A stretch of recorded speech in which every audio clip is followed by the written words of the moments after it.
Yes, I got a great webinar called Become Part of the 9% and on 91% lose in spread betting.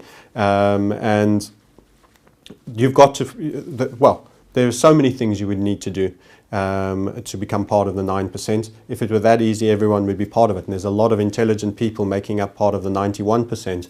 And in fact, you will always vacillate. You'll be in the top one and occasionally you'll be outside the 9%.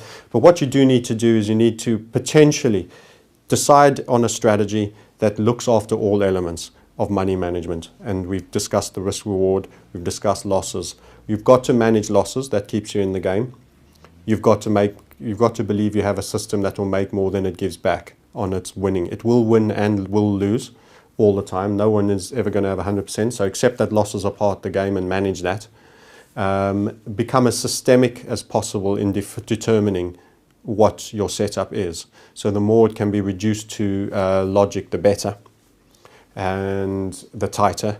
And then you need to stick to the system as systemically as possible as well, which most people are incapable of with emotions, particularly after, say, 3 losses. You'll be snakebite fearful, and after 3 wins, you'll be piling on twice the size. And that'll be the one that'll lose and give back all of those 3 wins and some.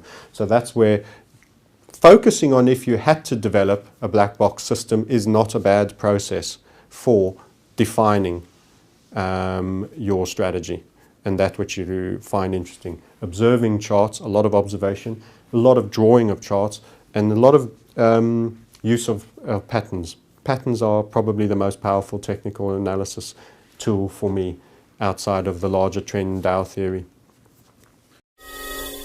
What are some trading mistakes to avoid? Most trading mistakes made by beginners, even intermediates and occasionally even advanced people when they lose their heads, is to do with trade sizing. So they take a loss too big. There's no damage done in taking your managed loss. That's part of the game and being wrong.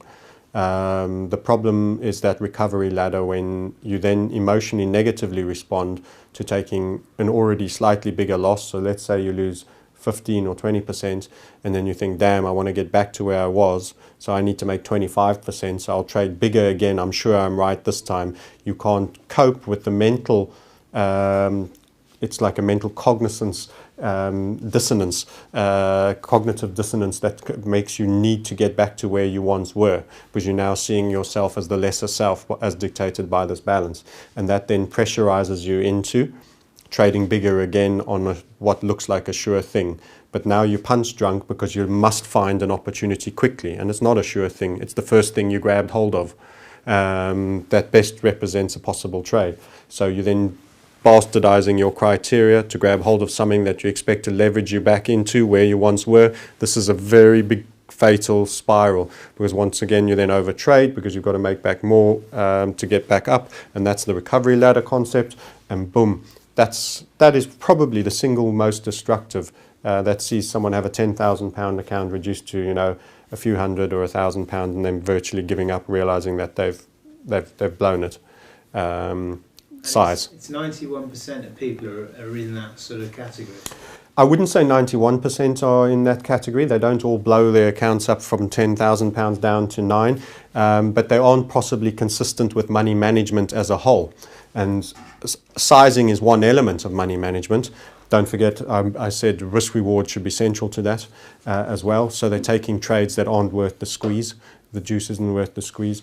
And the probability of win rates, they haven't tested what likelihood they have of winning. Too tight a stop, something else I've mentioned. All of those things all fall under the larger money management cluster, and those are all key. So do you agree with this statement? The only way to make money is slowly and steadily over time, not trading forex indices, commodities, etc., because they're a giant casino. No, I wouldn't agree with that statement at all. Those underlying markets can be traded profitably on a consistent basis. There isn't an efficient market hypothesis that truly keeps everything at true value. Anything that involves people will have reactions and overreactions and underreactions. So no, I think I wouldn't be in the game if I didn't feel that there was an edge that could be taken.